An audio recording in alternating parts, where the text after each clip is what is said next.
My husband abandoned me and our kids to join a single-life friend group, only to return years later expecting to pick up where he left off. I, 29, female, got married 6 years ago but have been divorced for 3 years now. I have 2 sons with my ex-husband, Adam, 30, male, aged 4 and 5. But I have full custody of them since he didn't want to be bogged down because of his family. He and I were happily married for 3 years, had 2 beautiful kids, and were even planning on buying our own house so we could move out from the apartment we lived in, when he suddenly hit me with the "I want to be single and explore the world right now."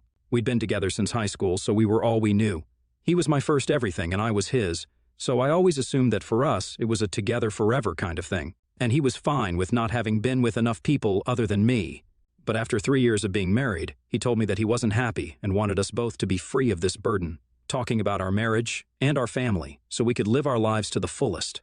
It was all weird freethinker talk, like my dad would refer to it, and I didn't understand any of it because I thought he loved me. He insisted that he did love me, but he also loved himself apparently and wanted to give himself a fair chance to explore the world. I even suggested opening up our marriage temporarily, no matter how much it hurt me, just so I could make sure that he stayed married to me and didn't actually leave. But he wasn't into that idea and was hell-bent on getting divorced so that both of us could do this the right way. I was heartbroken after that discussion because it had literally come from nowhere. When I started crying in front of him, he told me that it would all be fine and to have faith in our love because if we were meant to be, then he'd find his way back. It was ridiculous and unfair, but that's how our marriage ended. One fine day, he just decided to pack his bags and leave so he could explore the world and be on his own for a while, leaving me and his 2 kids behind without giving a damn about what would happen to us. I'd even asked him what he thought was going to happen to the kids, and he suggested that I leave them with someone I trust and then go explore the world. Travel, meet new people, and live a generally adventurous life as well so I could grow. I was stunned because as far as I'm concerned, if we bring kids into this world, then it's our responsibility to make sure we raise them well, protect them, and make sure all their needs are met. As a parent, you literally cannot and should not go running off to travel the world, leaving your kids behind. And that's what convinced me that he was completely off his rocker at the time. So I didn't fight the divorce anymore and didn't contest it. The settlement was easy since he didn't want anything and was ready to give it all up. His parents were loaded, so the alimony and child support weren't a big issue either. He got visitation rights, but he rarely ever visited. And even when he would, he'd make me drop the kids off at his parents' place and then wait in another room so he could meet them without being reminded of the past. But even those visits stopped after the first couple of months.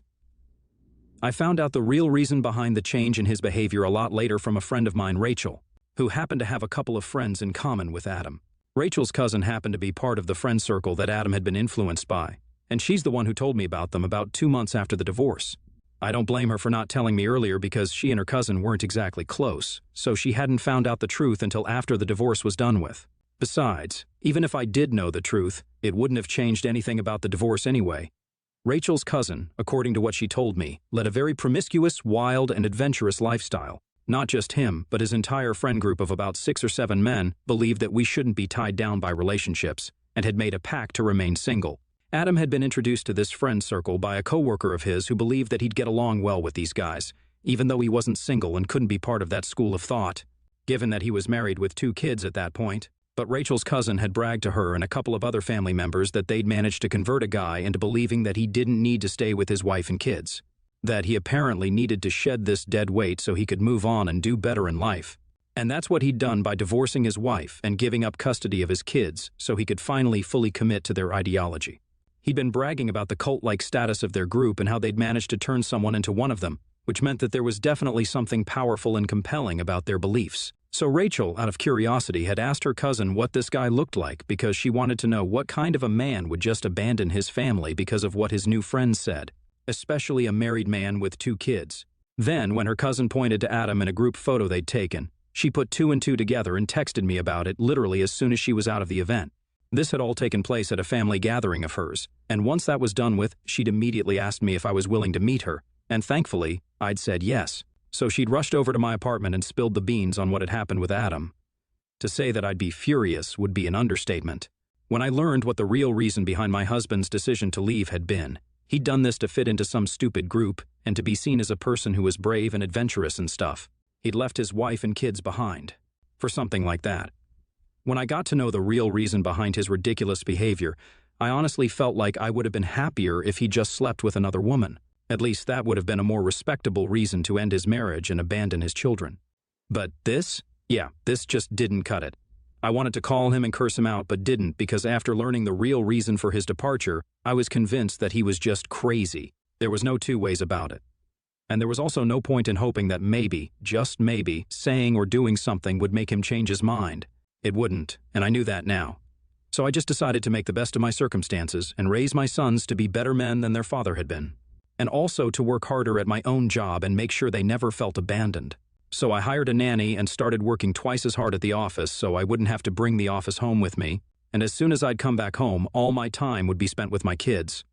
My parents helped out a lot, and occasionally even my in-laws tried to help but kept it to a minimum, probably out of shame for what their son had done.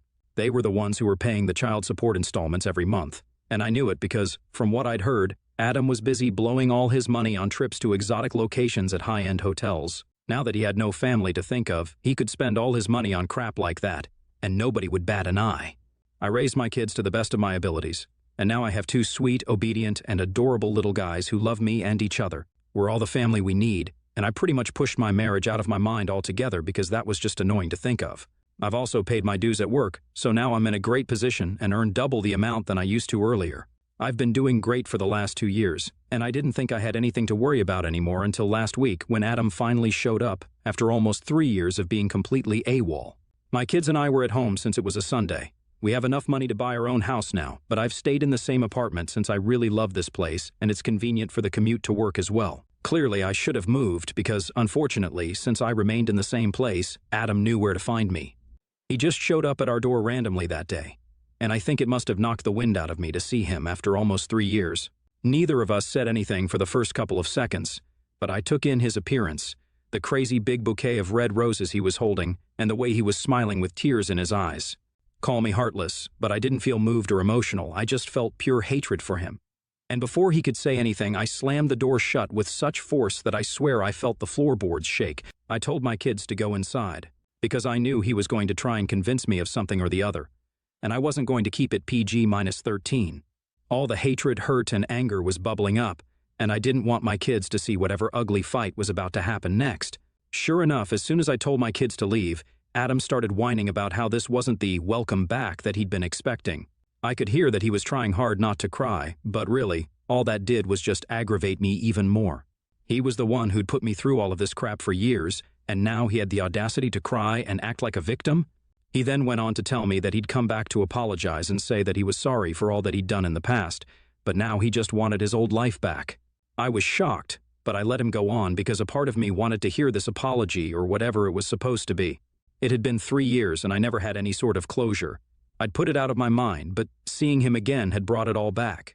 And I guess in some sick way, I was really relishing the opportunity to show him his place, just so he would know that we were all better off without him and nobody missed him in his absence. He went on for a couple of minutes about how he'd had his fun in these past couple of years, but at the end of the day he just felt empty because he had nobody to come home to except for empty hotel rooms. He confessed that he'd been feeling like he was missing something for the last couple of months, and he'd finally made the very difficult decision of coming back and apologizing now so he could finally make amends. Apparently, the high of traveling and exploring life with his new group of friends had worn off after the first few months, but he'd continued to stick to that lifestyle because he was too afraid to come back. He felt like since he'd sacrificed a lot for that life, he had to fully commit to it. But now he couldn't imagine going back and just wanted his old life back. The more he talked, the more I felt like opening the door and punching him in his stupid face as hard as I could. I couldn't tolerate any more of his BS, so I told him to just leave us alone, and that I didn't want to see him or talk to him at the moment. But Adam, being Adam, believed that he could change my mind by continuing to ramble on, standing outside the door and begging me to come back to him. After a point, it started getting on my nerves, and I also had to bring the kids out of their rooms so I could serve them dinner. So I just hit the door and yelled out that we're not his family anymore, so he needed to go away now. I think that took him by shock because, after that, I didn't hear from him anymore. As soon as I'd given the kids their dinner, I called my attorney and told her everything that had happened, just to be on the safe side. Then I called my parents and told them about Adam's visit, whatever he had said, and then what I had said. They reassured me that I'd done the right thing given the circumstances and that I had nothing to worry about. I didn't call my in-laws because I didn't know what to say to them about any of this, and I'm sure they'd find out later from their son anyway. But as soon as I was done with those calls, I received a call from Rachel, and since she'd been the one to inform me about the real reason why Adam had left all those years ago, I answered the call because I had a feeling she'd tell me something about Adam. And I was right, since, as soon as I answered the call, she asked me if Adam had come around, and when I said yes, she told me that her cousin had called her up to inform her why. Rachel and I are really close friends and have always been, even apart from this situation with Adam where she's been a major source of information for me regarding him, thanks to her cousin. After she told me about whatever her cousin had told her all those years ago, she told her cousin that if there was anything to be found out about Adam, he was supposed to come straight to her since I was the one he'd screwed over. When her cousin found out about me, I guess he stopped feeling very proud of himself about converting Adam. But I don't blame them. I blame Adam for being so easy to influence. Her cousin had promised us that he'd keep us updated on him, and had even reached out to apologize to me one time after he learned about me. I'd forgiven him since I never had anything against the guy, but we're not friends or anything. He'd tell Rachel what Adam was up to, which is how I knew what he'd been up to since he'd blocked me after the divorce. So now Rachel's cousin had contacted her to tell her the truth about why exactly Adam had returned, and she then passed on the information to me. Their friend circle had a group text ever since they all met each other, and a couple of hours before Adam showed up at my door, he'd sent a text to the group telling everyone about what he was about to do. The guys had been supportive, but Adam had apparently lashed out at them for their fake support. He told all the other guys that he felt cheated by them since he'd left his entire life behind. But they'd betrayed him by getting into relationships over the years, and now he was the only fool who'd left his wife and kids behind to travel and have fun with his boys. The other guys, who were now all dating by the way, told him that it wasn't fair of him to expect that they'd always stick to one school of thought for their entire lives. Especially when they'd come up with that ideology about not being tied down and stuff back when they were in their mid-20s and were still relatively young. But right now, most of the guys were pushing 40 and didn't want that lifestyle anymore. In fact, a couple of the guys were already in serious committed relationships that had already lasted more than a year. And one of them was even engaged. So, all that they talked a big game about back in the day had just been thrown straight out the window, and the only person suffering now was Adam, since he'd been the only guy stupid enough to buy into whatever rubbish these guys were spewing. Adam then got into a huge fight with these guys because these were the same people who had actually congratulated him when he'd left me, and now they were all trying to get a taste of the life that he'd left behind, on purpose. Even though the guys were still being supportive now when he told them that he wanted to go back to his old life, it wasn't enough for him, and he wanted them to apologize for making him leave his wife and his kids. That's what their fight was about, and the other guys refused to apologize, and rightfully so. They just told him about their beliefs, but they never said that he needed to leave us to be part of their circle. He'd have to give up any ideas of going around the world with them and having the kind of fun they do since he had responsibilities at home and had to think of me and his kids, but he could have still remained friends with them. They'd never given him any ultimatum or whatever, but it had been his own personal choice to abandon us all for the life he thought he wanted, just so he could fit in, and he was doing the same thing yet again. Now that most of the guys were in relationships, he felt the pressure to fit in yet again. And that's why he'd come back to us, not out of any sense of duty or because he felt empty like he told me. Maybe that could have been part of the reason, but it wasn't the whole reason. And when I heard about all of this from Rachel, my blood boiled because I'd felt a little guilty for turning him away. And that's why I'd had to call my parents for reassurance. Had I known these things before he came by, then he would have really received the bashing of a lifetime from me. But Rachel's cousin had been extremely busy with work at the time all these things were being discussed in their group text, and he hadn't checked his phone, so he didn't know. When he did find out after work, he told Rachel about it as soon as he could, and then she called me to tell me about it. So I ended up finding out after Adam had already visited, and we talked. However, now that I knew what he was really here for, I also made up my mind that I wouldn't let him come back at any cost. And neither would I feel bad about it. He'd never, ever felt bad about the things that he'd done and put me and his kids through, so I didn't see the need for me to feel so guilty about it either. He was just a terrible person, period, and this was the way it was going to be. So I steeled myself for his next attempt to try and come back, but it never happened. For the next couple of days, I didn't hear from him, and even though I told Rachel to ask her cousin about him, he told me that he had no idea what Adam had been up to either, since he'd blocked all the guys from the group after that fight. Even Rachel's cousin had been blocked in spite of the fact that he had. Nothing to do with the fight, and hadn't even known about it until later. It was a bigger issue for me now, since if Rachel's cousin was blocked, it meant that I'd have no way of being in the loop regarding what he was going to do next. Adam was the kind of guy who discusses something as small and insignificant as buying a shoe with other people before he actually goes through with it, so of course, he discussed everything with his friends before actually doing anything. But now that Rachel's cousin was blocked, I had no way of knowing anything. So naturally, when my in-laws called me 3 days ago, I was caught completely off guard and didn't know what to expect. They told me that they were calling to discuss what I'd said to Adam the other day, when he'd come to visit me and make things right with me. I told them that I didn't want him back, and it was just as simple as that. But they went on to tell me that they'd continued to pay child support and had made sure that their kids grew up well, so I had no right to say that this wasn't his family anymore. We got into a verbal spat over it because they were actually defending him, and then I ended up hanging up on them. I've been thinking about it, but I can't even begin to fathom how exactly I'm in the wrong here. I just don't think that that's the case here. But my in-laws were right that they'd held up their end of the agreement, and Adam still has visitation rights. He's just not used them in a while. I don't understand what to do right now. On one hand, I really do wish for my kids to have a father, even though I know I'm enough for them at the moment, but I don't want to deprive them of anything. I don't even know if it's legally my place yet. I just can't figure out what to do right now, and my kids are honestly all that I'm thinking of at the moment. AITA for telling my ex-husband that my kids and I are not his family anymore after he left us behind for 3 years? Update 1. Hi. Thank you for all the comments and help. I've decided I'm going to appeal and get the custody arrangement changed so he doesn't have visitation rights either. I don't know if I'll succeed or not, but it's worth a try. It's been 2 days since I posted here, and that's the advice that most of you guys had for me, so I'm doing that. And my parents agree with it too. Paying child support just meant that Adam and his parents had held up the legal end of the arrangement, but everything else was all me. I'd raised my kids while he had his fun with the guys. He doesn't get to pick and choose when he can be a part of our lives and be with us on his terms. Update 2. I filed for termination of Adam's parental rights earlier today, and I really regret not having done so sooner. I should have done it as soon as he stopped coming around to see the kids after the first couple of months when he left us the first time. But oh well, better late than never. A lot of people here had a lot to say about me making this move, but I take my words back about not depriving my kids of a father.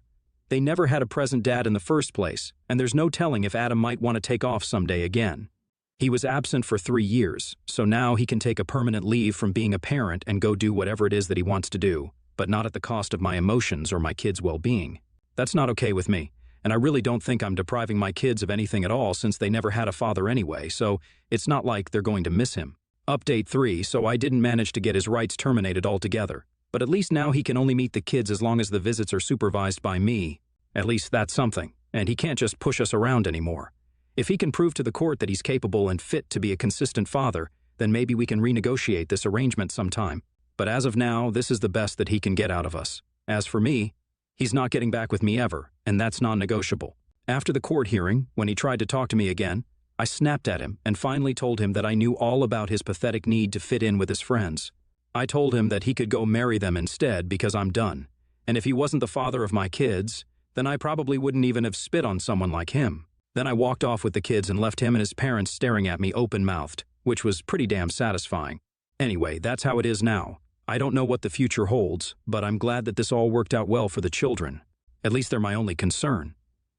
So now, if Adam can become a responsible father and step up as a dad, then maybe my kids won't have to go through life without a dad. And maybe they won't have to learn to shave from online tutorials. But if he tries anything even remotely funny ever again, then he'll have hell to pay for it. He's messed with my head enough as it is, but he's not going to put our kids through anything of the sort.